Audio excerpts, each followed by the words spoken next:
На носилки. Встать может? Встать брам.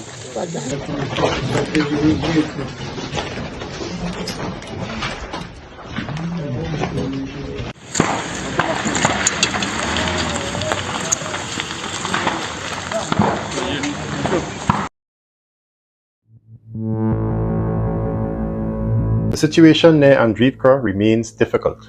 The Russian command is searching for weak spots in our defense, which we are reinforcing in key positions.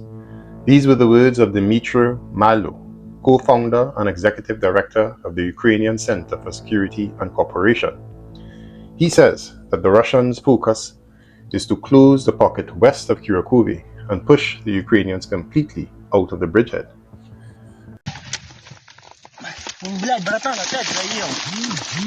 But on more dramatic news, further north, the situation in the Kursk region after the strike of the armed forces of Ukraine on a boarding school in Sudza has significantly worsened, writes the Telegram channel Archangel of Special Forces, associated with the Russian military. According to the source, units of the Russian armed forces are storming several borders in some areas, while the armed forces of Ukraine are trying to strengthen their positions with new reinforcements. In quotations, assault operations are being carried out in the direction of Verdlikovo and Lebedevka settlements. In Verdlikovo, our paratroopers have certain successes. They have entrenched themselves on the northeastern outskirts of the settlement. Airborne force units are fixed at the liberated positions. The situation is extremely tense. But perhaps most worrying of all for Ukraine is this article from the Daily Mail.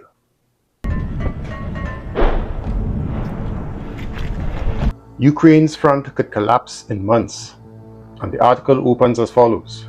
Ukraine's front could collapse in just 6 months. Ministers have been warned. Senior figures in Ukraine's leadership have raised the alarm as they urge Britain to increase military support or face a nightmarish scenario. A collapse of the front line would leave Europe exposed as well as embolden China to seize Taiwan, MPs have said. The country has as little as 6 months of fighting power left, sources with knowledge of intelligence briefings coming out of Ukraine said. So these are the stories we will look at in today's report. The cauldron brewing on the left flank of Kursk, the worsening situation in Kursk after the Ukrainian strike on the boarding school, and lastly, we will investigate certain parts of this bombshell article from the Daily Mail. But before we do, I invite all of you who appreciate this channel's research and content to do 2 things.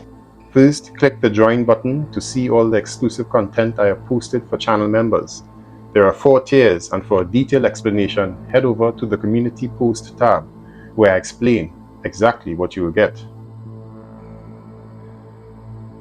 Or you can simply watch the trailer video I made in the end screen of this video.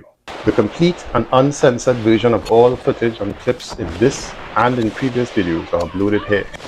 You will also get my own analysis and thoughts on various topics related to the Ukraine war and the conflict in the Middle East. Secondly, if you prefer, you can leave a donation via a super thanks. It really helps me purchase better equipment to bring more content for you all.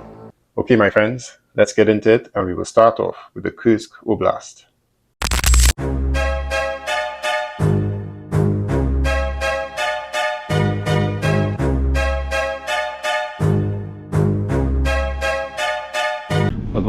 Подвал закрытый, как принял. Russian media Lenta reports that Russian fighters are actively working in the Kursk direction to search for Ukrainian soldiers with the help of unmanned aerial vehicles. Artillery and aviation also assist the Russians. Fuck, I'm hit! Yeah, bro. Coming, mate, coming.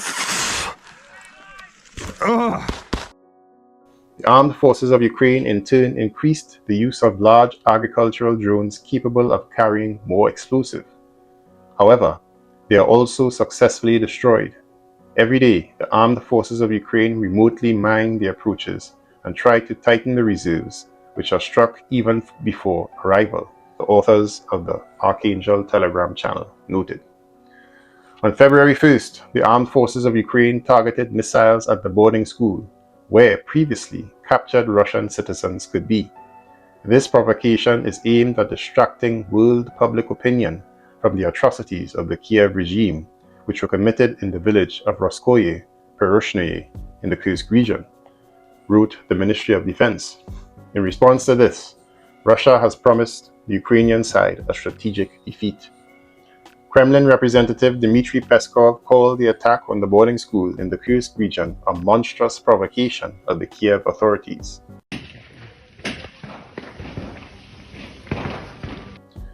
The Russian Foreign Ministry in turn said that the shelling of the boarding school was supposed to contribute to the disruption of possible negotiations. Ambassador at Large of the Foreign Ministry, Rodion Miroshnik, believes that the task of the armed forces of Ukraine was to interrupt the search for grounds for dialogue between Moscow and Washington. He also noted that the boarding school in Sudza is not the only place where the armed forces of Ukraine hold captured Russians. Now, he says, their lives are in danger. According to the official representative of the Russian Foreign Ministry, Maria Zakharova, the responsibility for the strikes on the boarding school is borne by the sponsors of Ukraine. That is, all states that continue to stubbornly and irresponsibly pump the Kiev regime with weapons. The Commissioner for Human Rights in Russia, Tatiana Moskalkova, appealed to the United Nations High Commissioner for Human Rights, the Chairman of the UN Human Rights Committee, the Secretary General and the Commissioner for Human Rights of the Council of Europe, with a demand to condemn the crime against humanity committed by the Ukrainian side. In quotations, "If human rights are not an empty word for you, you have no right to be silent," she emphasized in her appeal.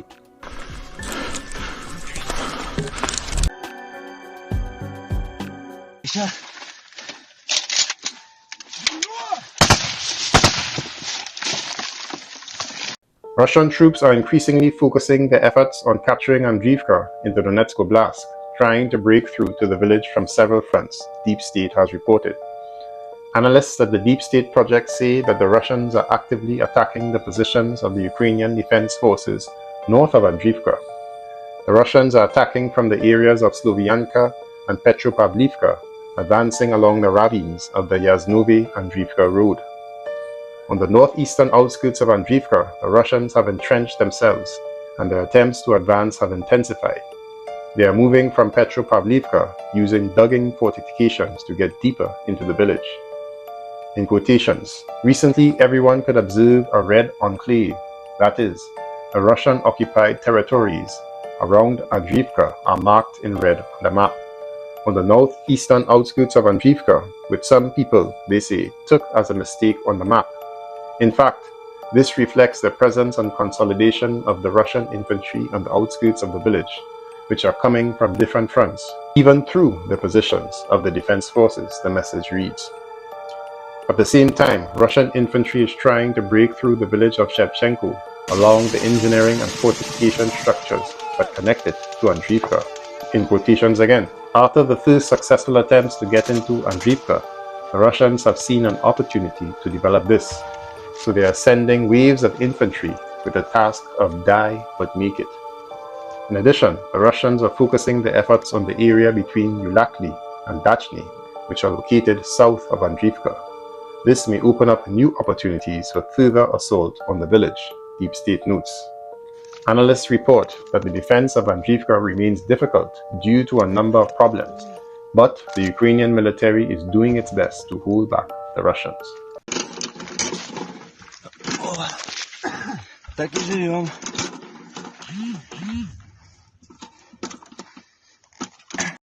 Okay, so let's get into this bombshell article from the Daily Mail, and afterwards, I'll give you a bonus sneak peek of a new report I'm developing for my channel members. Sir Ian Duncan Smith, the former Conservative Party leader who met senior Ukrainian officials on a visit to the front line and Kiev last week, said, in quotations, "The stark truth is we haven't spent enough." He said the pessimistic prediction by a key Ukrainian official is based on his country's dwindling stocks of munitions, particularly shells for the 155mm field gun, which can hit targets 15 miles away. Ukraine simply cannot compete. For every round that they fire, Russia fires at least 4 back. Last week, Foreign Secretary David Lammy was given the shocking warning. Insiders also said the Prime Minister will likely have had similar briefings from his National Security Advisor. Defense sources have also expressed concerns that promised equipment and resources have been hit with delays and delivery problems. And Ukrainian MP Oleksiy Oncharenko also said on his Telegram channel of government discussions, if nothing changes, the front line may begin to collapse and there will be problems.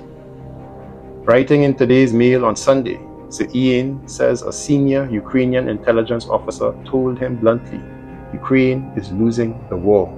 For all the so-called Russian losses, which are estimated at 1,500 per day according to Ukraine, Ukraine is still losing ground daily.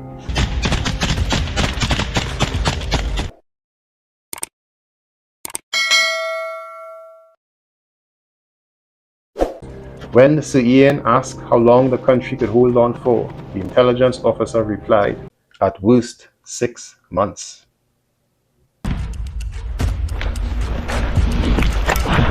Yes, the fire. Sir Ian adds that this predicts, as school children in the UK are breaking up for the summer holidays in July, Russian tanks will be smashing through Ukrainian defensive lines. The MP passed the stark warning to Foreign Secretary Mr. Lammy in a meeting last week. He says that if the front line collapses, it's easy to imagine Putin's forces plowing across the fields of eastern and central Ukraine unopposed with Kiev in their crosshairs. Zelensky would have to negotiate a ruinous peace, cleaving his country in two, and would likely be forced into exile so the Kremlin could install a puppet government in Kiev.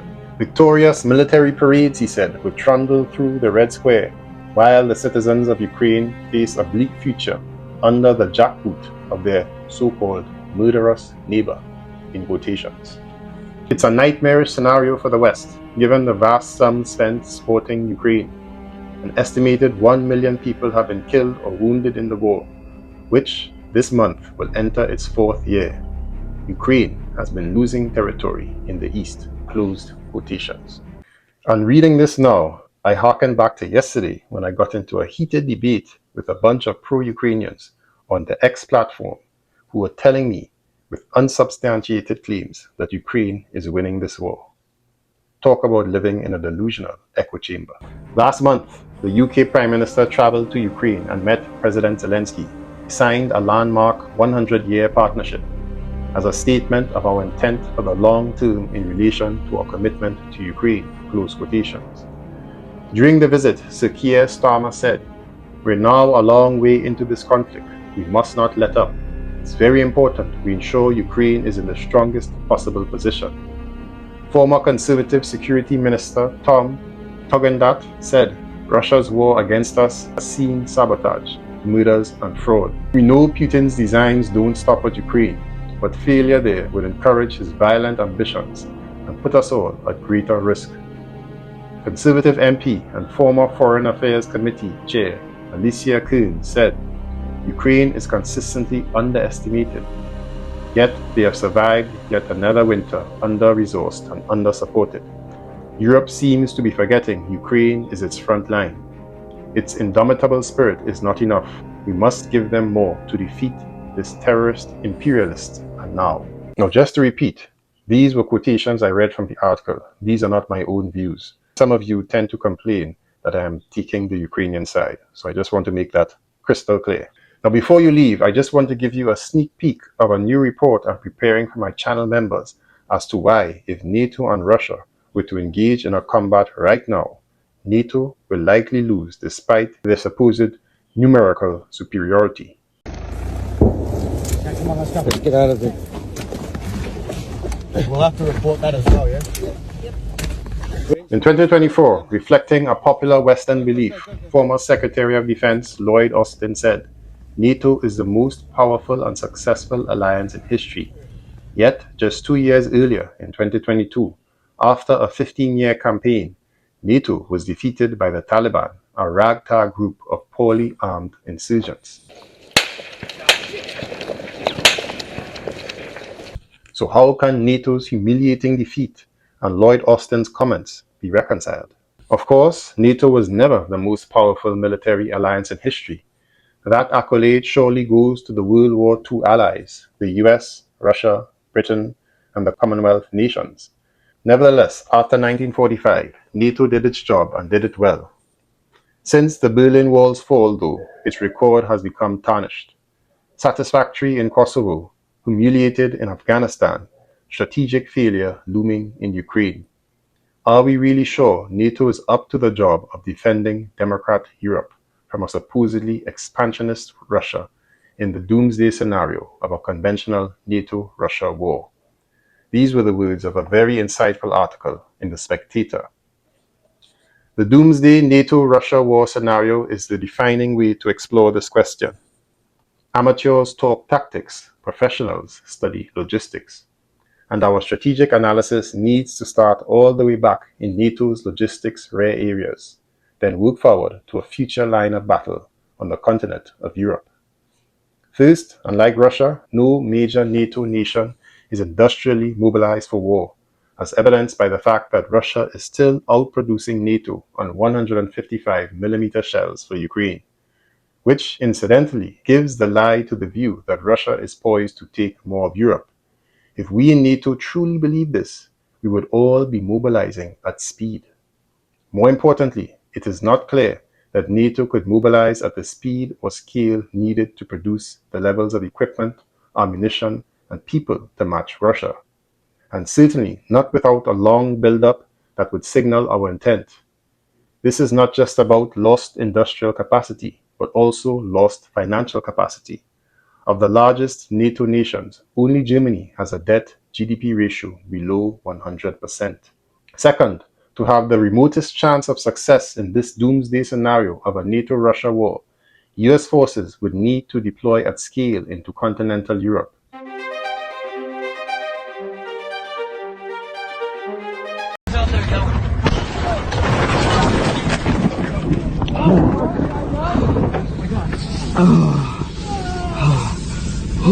So that's it for today, folks. Watch this video here to get an informative trailer of what you can get in the channel membership. And then watch this video here, which is my last report on the Andriivka and Udachny battles west of Kirikou and Kursk.